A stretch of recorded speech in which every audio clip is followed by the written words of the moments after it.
everybody, and welcome to another edition of Joe's Rod Shop podcast. All right, we've got a great show lined up as always. But first, remember, click that like and subscribe button. Doesn't matter what platform you're on, you get notifications. And also leave us a comment and tell us who you want to see on the show and who you want us to talk to. All right, now today's episode is brought to you by SA Hot Rod Media. Now, yes, the magazine is gone, but it doesn't mean we don't still love hot rods. We've just now putting it all together online for you guys. So go check out SA Hot Rods Media on Facebook, and you will see posts from all the shops and stuff in South Africa that we work with. Some great videos coming through, specials, all the cool stuff, everything to do with hot rods in South Africa. And quite a few things from around the world. We're also going to be putting out some more articles for you guys again, as soon as we get everybody out and functioning and stuff. So yeah, check out SA Hot Rods Media on Facebook. You can check out our website and stuff as well. And remember, if you're a shop and you need help with your social media and stuff, give us a call. This is what we do. We get you guys out and we make you famous. Now, on to today's show, we have got Ian Shrosbree. Now, I hope I've got to pronounce it correctly. Ian's actually been on the show with us before. Okay, he's the guy that heads up the Simola Hillclimb, one of my favorite events in South Africa. Great guy, a lot of insight into the industry, and he's on the show to talk to us about the Knysna Hillclimb, but the virtual one that they had, and then what's happening with Knysna Hillclimb this year, which is coming out in September. So you guys better check out. You'll find out everything in the show on what to do and how you can do it and how you guys can watch it, because unfortunately, because of lockdown, there's no spectators. But yeah, it's a great show, great conversation. Enjoy it. Here's Ian. How have you been? I haven't spoke to you in a while. I know, geez, the months go quickly. I don't know when last we spoke, but it's probably, 3 months or 4 months ago? I don't know. It's so quick. And how's all right on your side? I mean, you guys have had some exciting stuff happening on that side. Yeah, we've had some good stuff happening. I mean, I think it's still super challenging as when we last spoke. The sponsors are definitely sitting on their wallets, and so we're still sweating, and we're still working hard to try and get sponsors and so on. But the reality now with COVID and this third wave is that we've kind of resigned ourselves that we're going to have an event without spectators. I actually heard that this week, and I openly cried, to be honest. Yeah, because I mean that's breaking my heart. I know it's breaking our hearts as well, I tell you, and it's going to break a lot of spectators' hearts as well. It's a real, it's very sad, but it's just the reality of government and legislation, and obviously we have to run within those parameters, otherwise the municipality won't let us run the event at all. So before we get started on the event and the date and all that type of stuff, because tomorrow's episode is actually Claire Vale, and obviously Claire and I were talking about this as well. But I want to find out, how did the virtual race go? I mean, that was a whole new thing that you guys started. Yeah, it went super well. We had, I think, about 257 guys sign up for the official race, so to speak, which we thought was very good. The guys in total did about 32,000 Ks up the hill. It was like incredible. The number of runs was, I'm trying to think offhand now, but it was about 17,000 runs, that we recorded on our servers. That's not to say all the practices the guys did on their own computer when they weren't connected to the server. So it actually really caught the imagination. The guys put a lot of effort into it. The interesting thing about it too was, after the event, we got some feedback, and the guys are saying, you should make the best of 2 runs count for the final. And what was interesting was that the pressure that comes through in the real event came through in the virtual event, in that having to get that 1 lap perfect, Exactly. Or 1 run perfect. And that was, I found that very interesting, because, that's what it's all about in the real deal as well. You have to get your start perfect. You have to get every corner perfect. And the fact that it's a one-run shootout at the end of it, it just builds that pressure, builds the crescendo, builds the excitement for the fans. Yeah. And the fact that that translated into the virtual side as well was very interesting. And some of the drivers really felt the pressure. One of the favorites was Charles Wilken, who you remember from rally days. Mm. Charles had won a few of the opening rounds, and he won. He was always in the top three. And come the final, he really struggled. He Really? crashed in the one, I think, and he made mistakes, and he made, so, and that's a Group N champion, and the guy who's done rallying and done all sorts of things. So, but it's going to be interesting to see now, because obviously, if you guys keep that going, everyone's practicing, simulators at home, because I watched the thing a while back, and it was Ken Block, and he was talking about when they put that Unicorn, that twin turbo Mustang of his on the game. I think it was on Fanza, and he drove it for the first time, and to try and get the feel of the car as close as possible. And he says he got off the thing, and they're like, "Is it really that scary to drive?" And he's like, "No, it's much worse. The thing's trying to kill you constantly." So there must be like adapting between the virtual side and the real side. The time delay, and with doing this. But it's going to be interesting who comes up now, because, like you said, there's guys that's sitting at home. And I look, if I had a simulator at home, I would be constantly on there. I think that's why my wife is like holding back and letting me not put a simulator in the house at this stage, because she'll never see me. Well, that's one reason I've always kind of avoided like computer games and esports and things, because I know once you start with it, it's just so difficult. Even from the Pac-Man days, when they were in cafes and things like that, once you start with that stuff, it's so difficult to let go. And you have all these different race circuits nowadays with esports and different cars and different whatever. You can do endless things with it. Each track, you can go through 100 different cars on one track. Never mind that there are 100 different tracks. So you can just spend endless hours on it. So I don't have a simulator either. I sometimes think it would be nice to get one. I think we'll share one. You and me. We'll meet up, because we live close to each other. Just make a weekend. Yeah, it's not too far. Exactly, not too far. But it's it's very addictive. Very addictive. Well, look, it changes. We had the Godleys on from Big Red in America, that the world's fastest Camaro, and he does Pikes Peak and stuff.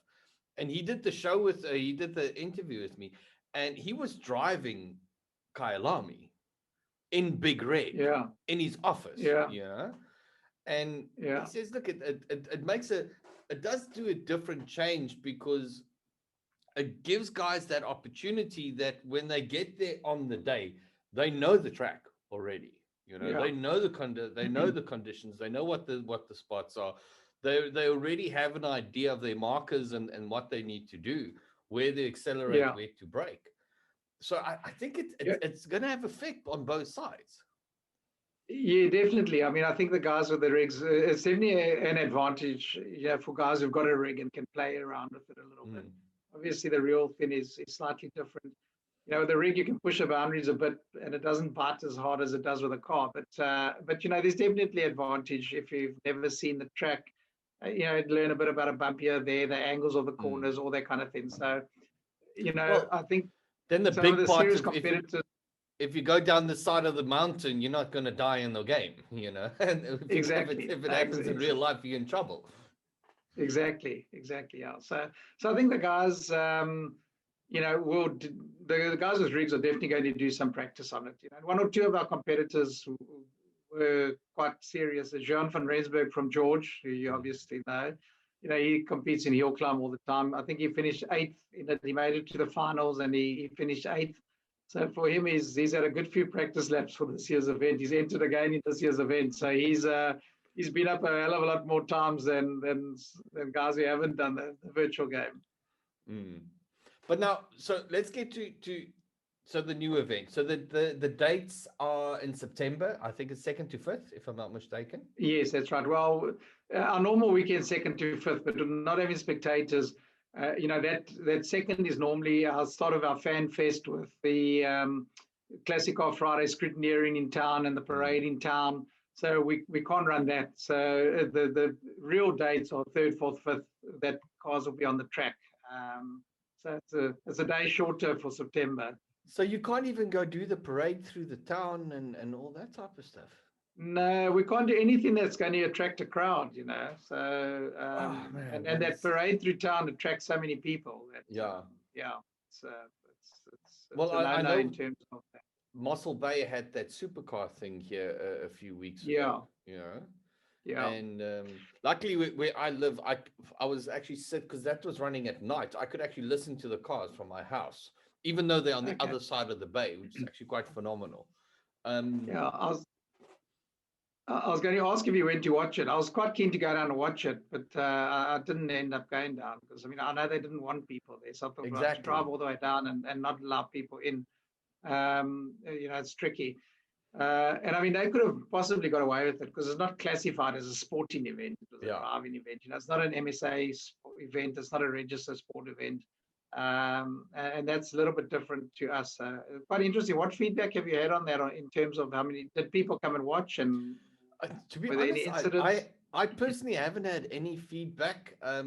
Look, I'm one of those guys. I love classics and I love race cars and that type of stuff. And someone goes, "Oh, it's a bunch of Lambos." I'm like, "Nah." It's just Lambos. I must say, I wanted to go watch just for interest's sake to see how they put it together more than anything else. Set up and that type of stuff is interesting. But the cars themselves, they came through Knysna and people were like, "Oh, you're going to go watch what's going on?" And I was like, I sat in my office and I didn't worry about it. They came past and that was it.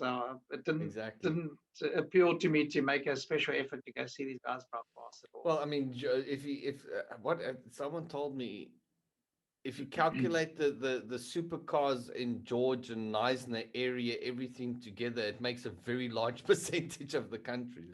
Some phenomenal cars sitting out on the side.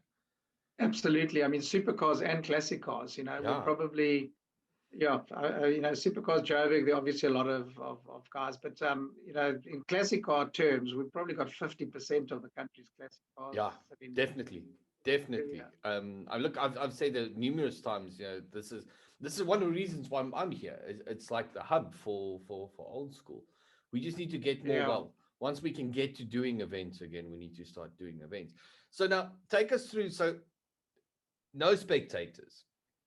What are you guys doing to get it out? Because I know some guys and everyone wants to do live feeds from the event. I don't know if they're going to do personal ones or can they do personal ones? What are we going to be seeing?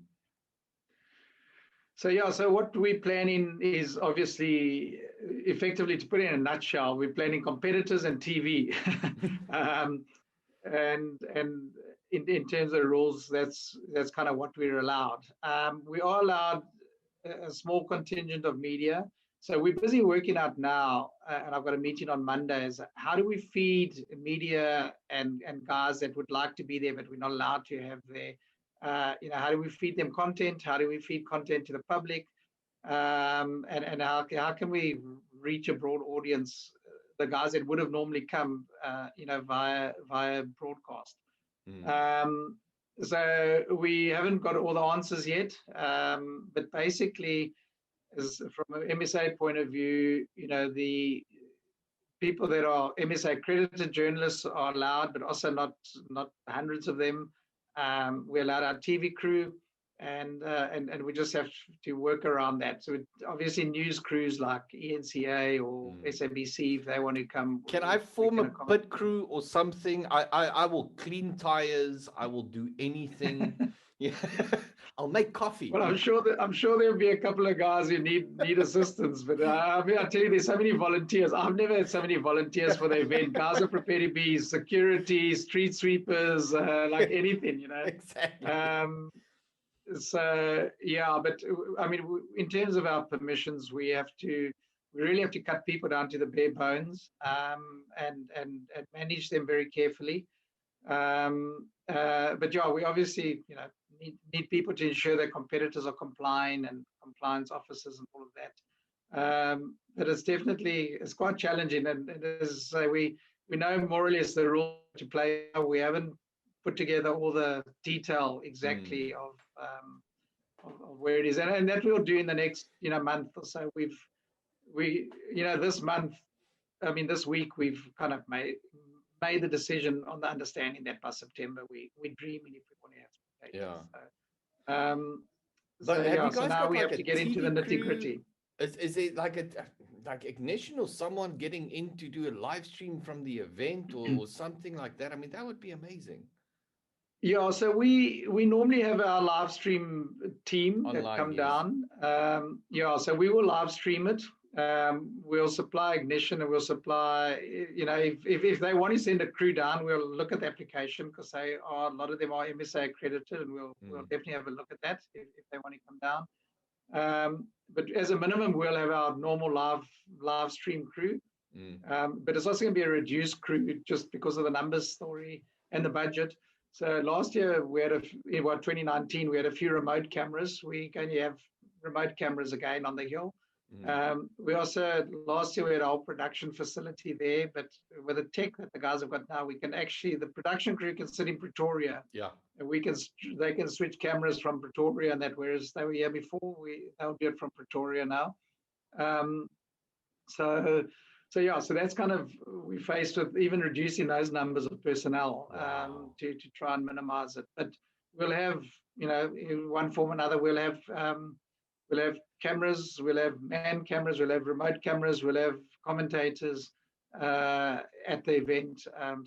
We'll have a commentator going down the pit lane to interview competitors and so on. So we'll hopefully to the viewers watching, it will appear as normal, even though we making use of a smaller crew than normal. It's gonna be crazy. I'll probably go to Knysna and go hang out with friends there and watch it on TV, which is gonna be insane. The fact that it's right there, it's like yeah. Well, I can hear what we're talking about is trying to do some fan zones in restaurants or something like that, and so that people like can tapas and those guys that's on that side. Yeah, tapas, and also maybe putting up a pop-up restaurant. There's a guys who own a restaurant in Glenberg Bay who are talking about putting up a pop-up restaurant that will be a hill climb restaurant, so Nice. Put up a marquee or something, have a themed hill climb only, put it together, have a lot of big screen TV,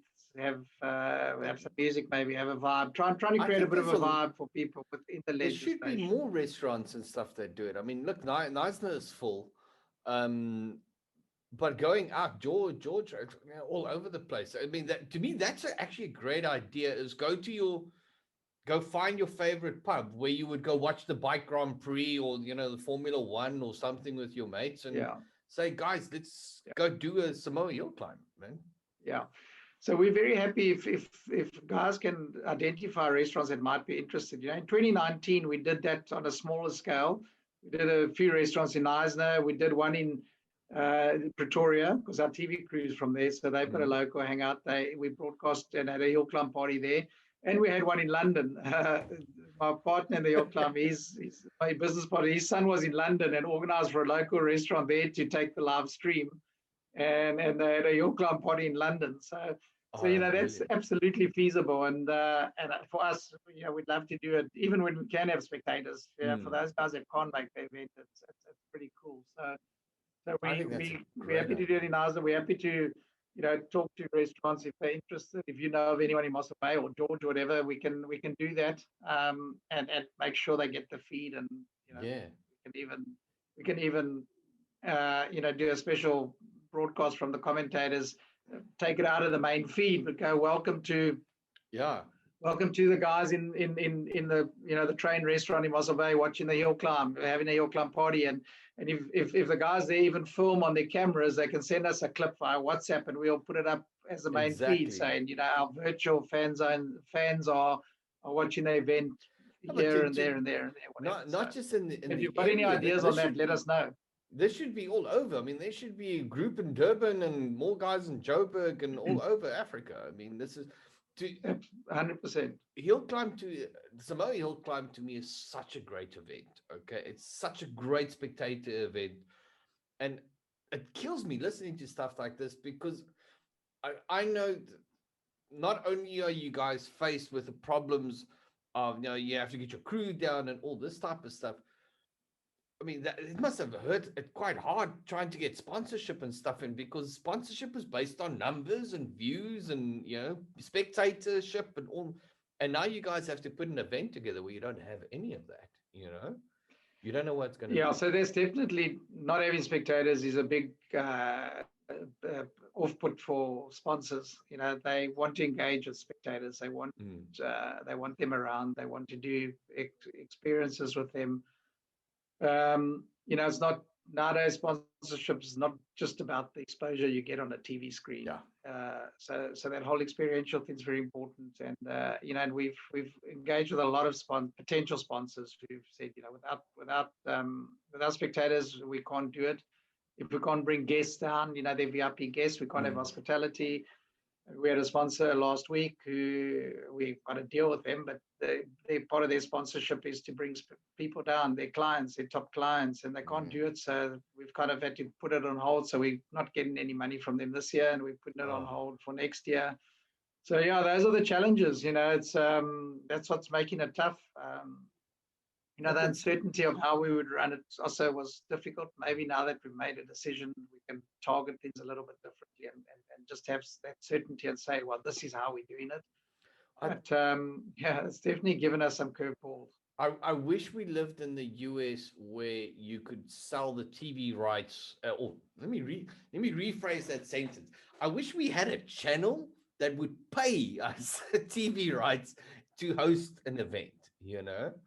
So at least absolutely, or a proper pay-per-view system or something that could help our events. But unfortunately, we don't have that because I mean that helped racing in the US a lot.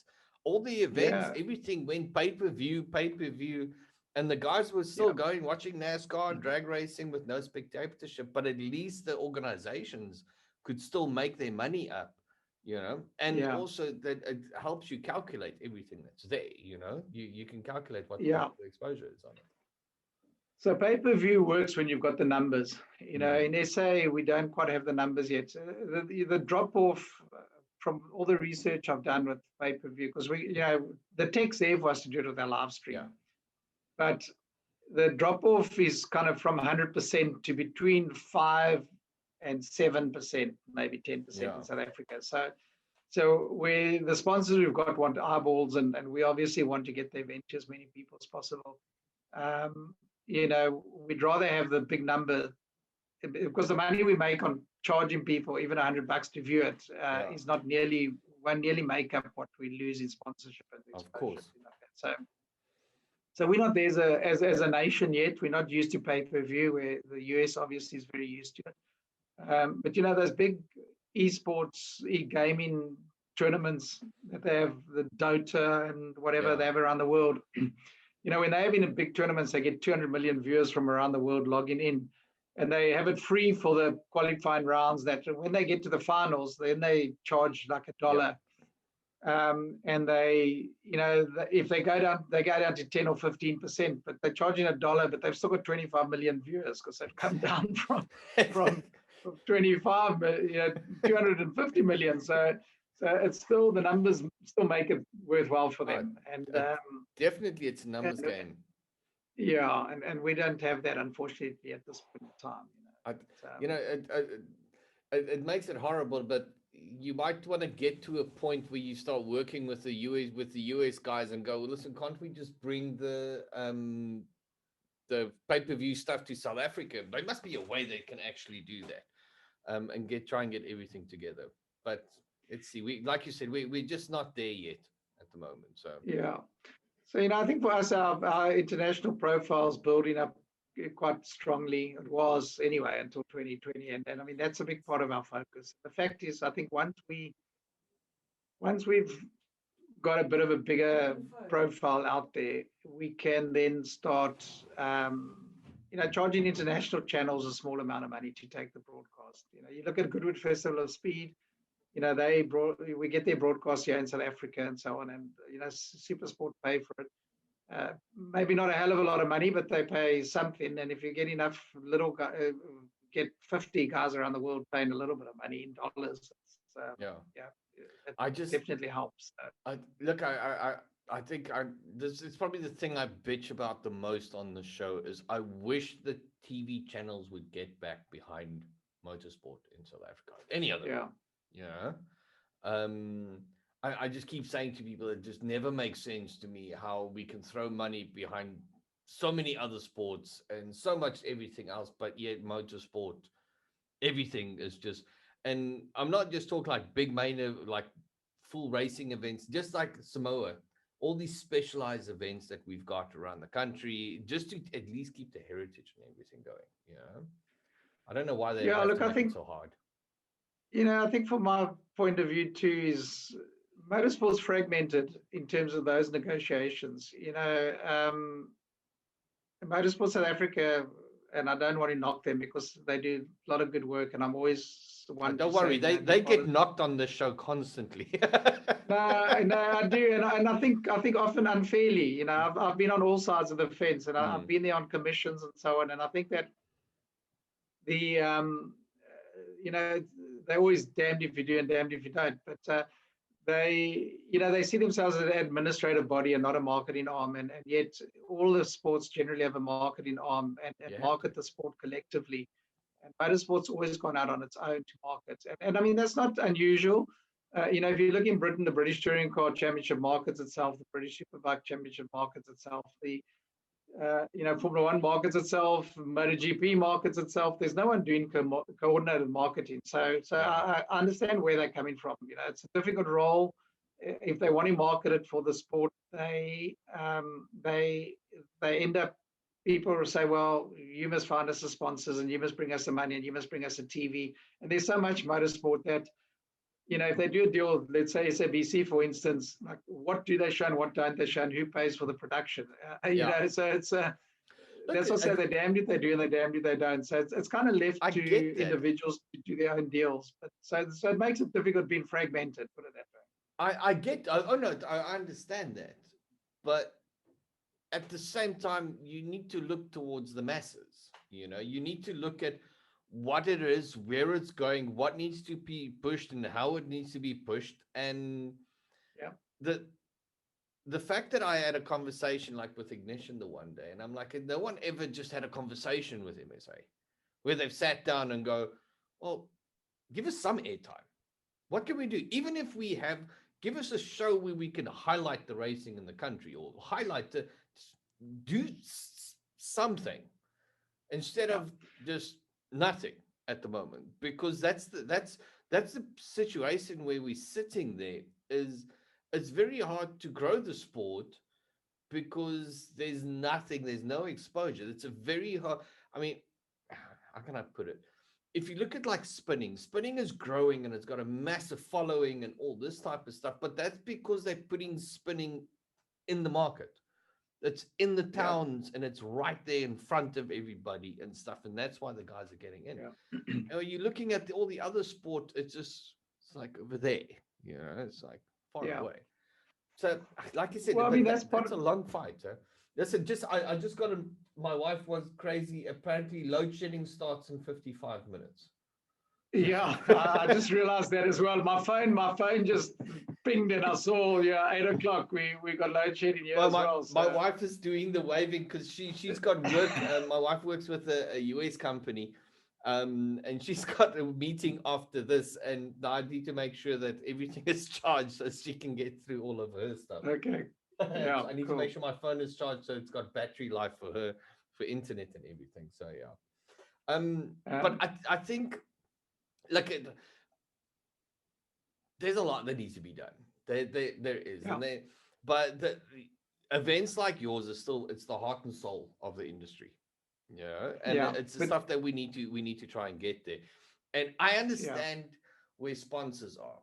Okay, I understand where sponsors are going. It's all about numbers, and it's what we want to do and stuff. But lockdown has changed everything.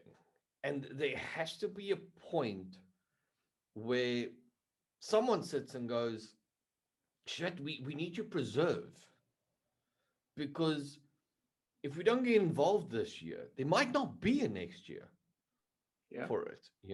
There's not going to be that next one if no one can continue doing it, because all the sponsors are going, well, there's no exposure, so we're not sponsoring everything, and then it dies out. Doesn't mean that next year all of a sudden it's going to start all over again. I don't know.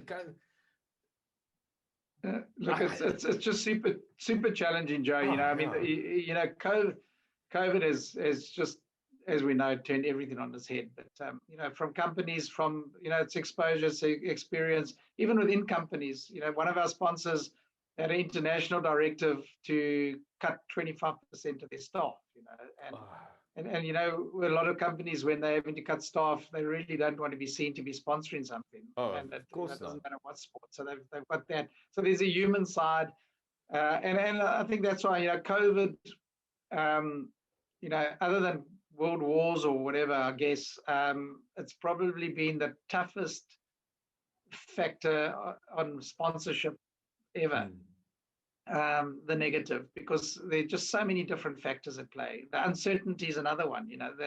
So there's the uncertainty, there's the no spectators, there's the no limited what you can do, what you can't do. I mean, it's just there's so many curveballs in the game. So I think, and that's why we're going to run without spectators. Initially, and last time we spoke, I said to you, we didn't want to run without spectators. It's such a big part of the event. But if we don't run it in September, we won't make it to next year, I don't think. So we need to run it. We need to keep it on the boil. And unfortunately for live stream, we're talking about the TV element.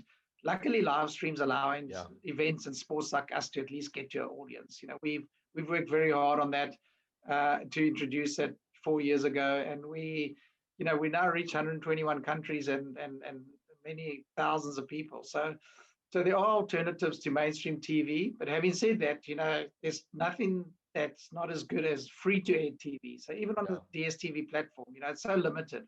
I never forget many years ago chatting to Russell Wood, and Russell was saying that, when Motorsport was on SABC, people would stop him in the streets in Durban and say, "Hey, you Russell Wood," and chat to him. When it moved to DSTV, he said within 2-3 years, no one recognized him anymore. No one knows other than Motorsport people.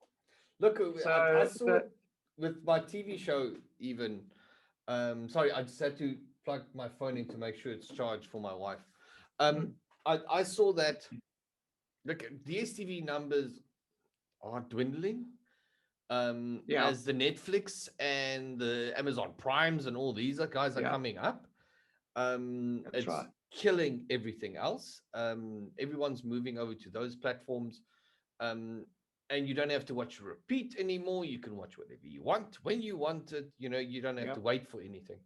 So it's changing the whole aspect of TV, and it is hurting. I have heard rumors that there are platforms like that are looking at South Africa, that focuses on motoring, like the Motor Trends and these type of guys, but with the focus of creating platforms to push motoring events again, but in a not like a pay-per-view, like we were saying earlier, where it's a monthly subscription type of thing, and you subscribe to a channel type of thing, like you would do with Netflix, for instance. So I know that is in the works at the moment in the US, because they have that same need. It's happening on that side as well. Every major discovery, everybody is moving away from the TV aspect and moving over to their own infrastructure. So it's going to happen. It's just, I think, just seeing like now events like yourself and this type of stuff, it's just showing that need is there. And it's sad, because it does mean things that are changing, but at the same time, I think that's going to open up the world again. If you can have like a Motor Trend in the US that approaches you guys and go, well, we want to broadcast it. We've got 28 million people worldwide that watches our channel, that subscribes to our channel. We want your content. um Yeah. that's going to change. Let's hope these guys can start getting these things. And it's not Motor Trend, by the way, just so people know, someone else. Yeah. So No, yeah. but look, definitely that's coming. In 2019 we broadcast the event on Motorsport News, Motorsport.tv. I don't know if you're aware of Yeah. Motorsport.tv, but they're one of the biggest motorsport platforms across all the different divisions they've got. We gave it to them for free, but you talk about Netflix and those guys. They have realized that they have, whatever countries they're in, they need local content because people do like local content, and that local content does spread. So I just read today or yesterday that Netflix, have had a lot of local programs produced here. They put a lot of money behind it. They spent a lot of money, and those programs are actually watched by more people outside of South Africa than in South Africa. But they are still locally bred movies, TV shows, whatever the case may be. So although they're global players, the Netflix, the Amazons, they've realized there has to be a certain amount of local content to attract local viewers. And My so viewership for this it's definitely podcast going to is open up. my viewership for this podcast is actually bigger in the US than it is in South Africa. Yeah, well, there you go. Exactly. Yeah. So, and it's not because I've got a lot of American guys. Like, this is the people want to know. People are interested to see what it is and how it is. The perception of what Very much what so. everything is. Yeah. But like all we can do is come September, is support you guys where we can and push it everywhere. So Super. Thank you. I'm gonna see what other drivers and stuff I can get on the show so we can punt this building up to September. I want to be there. Look, I've got this plan in my head which I wish I could get through this year, but COVID kind of hurt me too much in order to achieve it. So I'll move that to next year. So I'm gonna have to get a simulator so I can start practicing as well. I'm gonna put that's the excuse I'm gonna give to my wife. I've got this car in my head that I want to come race next year with you guys because I didn't make it for this year. Cool. But all we can do is support you guys and see Thank what you. we can do and how we can push it. Yeah, Definitely. 100%. All right. Joe, you're on our media list. Just talking about. I am on the media list. Yes, you're on the media list. I Okay, should be 'cause on we'll the be media list. I have communicating in that submitted as well. this And yeah, maybe let's see. Maybe we can get you in here anyway as a media somehow. We'll figure. I can't promise anything, but we can see how we go. And Well, Claire's obviously going to be at the Hillclimb again, so exactly. yeah, she can chat to you about it as well. But if right. you want us to introduce you to some of the guys, the Francos or the Andre Beside notes, or I've anything like that. I've had some of the Scribanti. Oh wait, my one camera just died. See, everything is kicking in already. What's it called? Lockdown. Not Even lockdown. computers are prepping for ESCOM. Load shedding. My camera, everything is going. Load shedding is coming. Switching off exactly. now. I've spoken to the Scribantis and this type of stuff already, but let's get them all on. Listen, I'd love any driver you guys want me to talk to and get on the show. I'd love to. Absolutely. This is. Yeah. Well, look, we can organize. Whatever suits you too. And you talk about international audience. We always have at least two Americans coming out to compete in those V8 Masters cars from Cape Town. They entered for September as well. We're not sure with travel whether they're going to make it, but with your international audience, I mean, I'll put you in touch with them and you can interview them individually or together or whatever as well, because that'll definitely appeal to your international audience. So, we've got I've got some US friends that also wanted to come here. They actually wanted to come to the event. So obviously they've been keeping an eye out on it as well because they want to come see how they can get involved. So they wanted to sneak in type of thing. But like we're gonna have to push that on. I'm supposed to be in Vegas in November. And I don't even know if that's going to happen. So yeah, is that SEMA? Is that the SEMA show? Yeah, I'm supposed to get to SEMA. I've got some bunch of stuff I need to go do. So well, if everything goes well, and all of my work happens, and everybody pays me, You know, that's Exactly. Yeah. that's Important element. the point. Yeah, everyone pays me so to the point where for Yeah, everything that we do. But listen, good let's stuff. all get ready for load shedding. But it was absolutely great Yeah, talking to you. I'll let you know. I should be actually on your side in the next few weeks. I'll drop you a mail. Maybe let's go have a cup of coffee or something. While I'm on absolutely. that side, 100%. Give me a shout. Yeah. I'll do that. All right, Super. sir. Thanks, Joe. Thanks for the Thanks, support. I appreciate it. Always Okay. great, man. All Cheers. right. Go Bye. well. Cheers. Bye.